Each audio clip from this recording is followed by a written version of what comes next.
ഈ സിനിമയിലും സീരിയലിലും ഒക്കെ അഭിനയിക്കുന്നവര് കരയാൻ വേണ്ടി ഗ്ലിസറിന് ഉപയോഗിക്കുമെന്ന് ആരോ പറഞ്ഞു കേട്ടിട്ടുണ്ട്.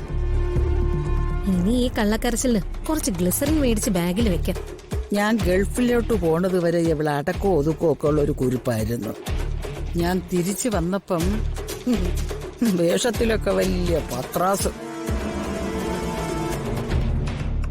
മരുമകളെ നടുവിലങ്ങും കൂച്ചുവിലങ്ങും ഇട്ട് നിർത്തണം. അല്ലെങ്കിൽ അമ്മായിയമ്മമാർക്ക് എന്താ ഒരു വില.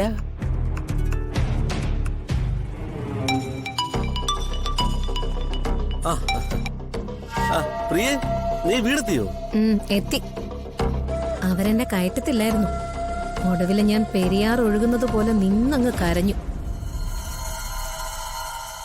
ആ കരച്ചില്ല അവരലിഞ്ഞു. ഞാൻ അങ്ങനെ അകത്തും കേറി. നിങ്ങളുടെ തള്ളയില്ലേ ആ മരത്തവള കൊച്ചമണി, എന്ത് അവരെന്റെ വീട്ടുകാരുടെ പക്ഷം ചേർന്ന് കളഞ്ഞു. ആ കിളവിയെ കണക്കിലെടുക്കണ്ട. അവരല്ലെങ്കിൽ ഒരു മരയോ താണല്ലോ. എടി, ഞാൻ നിന്നെ വിളിക്കാൻ പോവായിരുന്നു.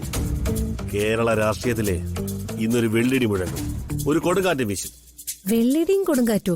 എന്ത് ദൈവമേ, അടുത്ത വെള്ളപ്പൊക്കം. അയ്യോ, ഗൾഫിലോട്ട് തന്നെ തിരിച്ചു പോയാലോ? എടി, അന്തരീക്ഷത്തിലല്ല ഇതൊന്നും, കേരള രാഷ്ട്രീയത്തിലാ. ഓ, രാഷ്ട്രീയത്തിലാണല്ലേ? രാഷ്ട്രീയത്തില്. അല്ല, എപ്പോഴാ വെള്ളിടി വെട്ടുന്നേ? നീ കൃത്യം 7 മണിക്ക് TV വെക്ക്, എന്നിട്ട് ന്യൂസ് ചാനൽ കാണും. അയ്യോ, 7 മണിക്ക് ന്യൂസ് ചാനലൊന്നും കാണാൻ പറ്റത്തില്ല.